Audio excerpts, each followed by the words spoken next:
They are not exile, which means the people who would leave the country, but they are mainly probably the people who live slightly different way of the life than the mainstream of the society. Why exiles? Who, when we group all my best picture, which I did since I left Czechoslovakia together, you can say that there are some people who can claim to be exiles, but in the same time it's also more or less my story, my exile. So here you see a few pictures from my life. Hi, thanks for joining me for this follow-up video on Josef Koudelka and his work. When he left his village to study in Prague, his father said to him, "Go and show what you're made of, the world is yours." He obviously took this instruction to heart because pretty much for the rest of his life he's been on the road and the world now knows his name. After leaving Czechoslovakia in 1970, he went to England, but eventually his visa ran out. He couldn't return home, so he became stateless, exiled, and a kind of gypsy. With no fixed address, he started wandering with just his gear and his ideas. He owned nothing unrelated to creation or survival. Eliott Erwitt said that he was an eccentric. He thinks differently, and as we know from his work, he sees the world differently. During spring and summer, he would disappear for months at a time with his sleeping bag, a rucksack, his camera, and as many canisters of film as he could carry. In the winter, he would return to London or Paris, often crashing under a desk in the Magnum office while developing and editing his work. He did this for decades. He never married, but has 3 children with 3 women in 3 different countries. He can't bear to spend more than 3 months in one place. Erwitt began calling him Saint Josef Koudelka because of his monk-like approach to life, his long hair and beard, and that he didn't really care about money. He seemed to only care about being able to work in the way that he wanted to.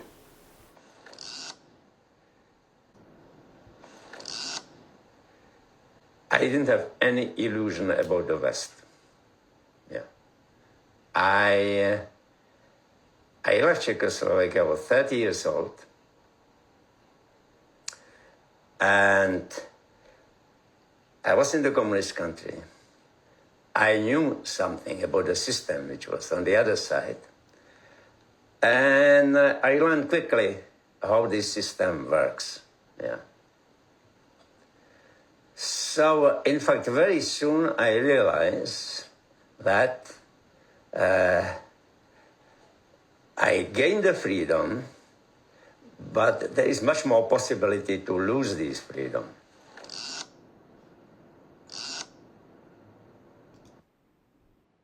At one stage, Erwitt introduced him to their fellow Magnum colleague David Hearn, with the idea that he could stay at his house for a few weeks while he was developing his films. Koudelka turned up with 800 rolls, and in the end he stayed on and off for about 9 years. Hearn said that he survived mostly on a ration of mashed potato with caraway seeds. By not paying rent for 16 years, he was able to live his life as a nomad, traveling and photographing. He said that he needed to know that nothing was waiting for him anywhere, and that the place he was supposed to be was where he was in the moment. The book Exiles emerged out of this existence. I was introduced to the book Exiles at a photographically formative time in my life. It was 2 years after it had been published, and I was beginning to understand the idea of using metaphor in photography. It was still a concept that I had to think through each time it entered my head. Then Exiles came along and I grabbed it with both hands. Here was a book that was filled with metaphor that suggested insights into Koudelka's state of mind and how he viewed the world. The book as a whole is allegorical, and he uses visual devices like rhythm, texture, and sequencing in order to accentuate meaning. It was a revelation to me that one could, through photography, reveal an emotion, an idea, or a broad understanding of humanity. For me, it was like discovering photography for the second time, and I was at risk of wearing out the pages of the book. It was a wonder that I could read the title of the book, and then when I looked inside, I was able to experience emotions like isolation, loss, and longing, and they magically related to the word exiles. Although the publication evokes these disturbing feelings, one can simultaneously sense Koudelka's love for photographing and for the freedom to roam and experience. The publication became one of the most influential photography books of all time. Like Frank's The Americans, it presented a way of approaching an intense, complicated subject in a lyrical manner. For my generation, it became a blueprint for approaching a subject in a multi-layered way. There are many profound moments in his Gypsy's book, but it feels more like a documentary project to me, possibly something that Eugene Smith would do. Exiles, on the other hand, is deeply personal and the message is universal. As one pages through the book, you become aware that he's photographing a variety of subjects, but together they speak to the same theme. There are no wasted pages. Some of the images are quiet while others are taut with tension, but together they create a unity. He's applied the same level of discipline to the creation of the book as he did in organizing his freedom to photograph. He must have a very ordered, stoic mind. You can see from his notebooks that he isn't just floating about the world, waiting for something poetic to enter his vision. He was nailing down as much of the practical stuff as possible so that he was free to look and photograph. The book took 25 years to compile. This photograph shows a man walking in a street. He's gnarled by life and slightly unsure of where to head to next. He seems like an outsider within this uninviting space. The street behind beckons him to head down the well-worn path, while he hesitates, looking to the right, and his hat points him in that direction. This shot of an open-air toilet is claustrophobic. The men seemed imprisoned by their own physicality.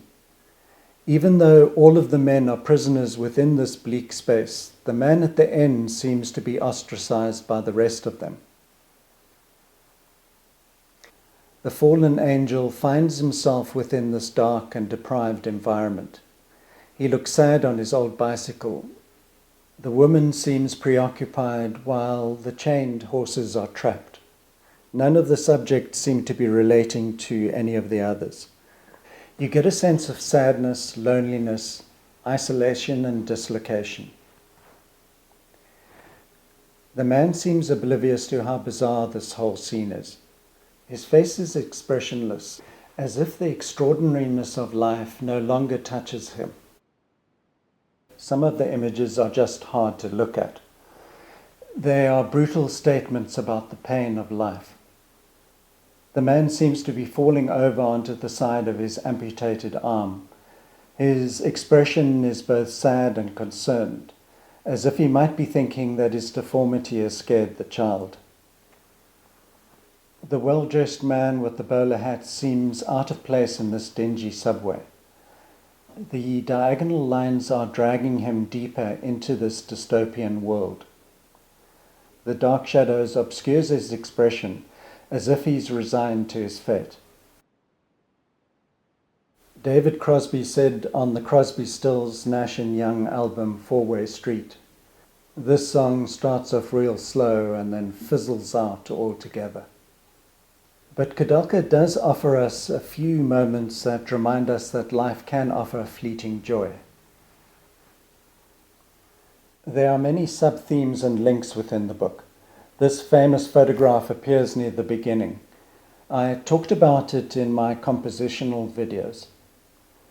It's beautiful and unnerving, and the black dog shape against the snow is startling. Later we see a lighter dog contrasted against a darker background. The dog's gesture is far less threatening, but both of them have been caught in mid-movement. In a later edition of Exiles, Koudelka added this photograph, just before the second dog picture. There's a nice link with the leaves, but for me it's a bit too sweet to fit in with the rest of the book. Koudelka has led a life devoted to photography, and to others the price that he paid might seem too high. He said, "I'm not a family man. I can never be a family man. But I'm very happy that I have children, and I hope that they are happy that they exist." When a teacher asked his son what his father did for a living, the 13-year-old replied, "He's a nomad." Thanks for watching, and I'll see you next time. I think my pictures are very simple. And I think people can read in them different sort of things. Sign of the good picture that many different type of the people can read something different. I'm not particularly interested in the color. I won't be able to tell you exactly why. If the reason is that black and white is already abstraction, that it is not already reality, maybe that's part of it. But I see black and white. Color doesn't interest me.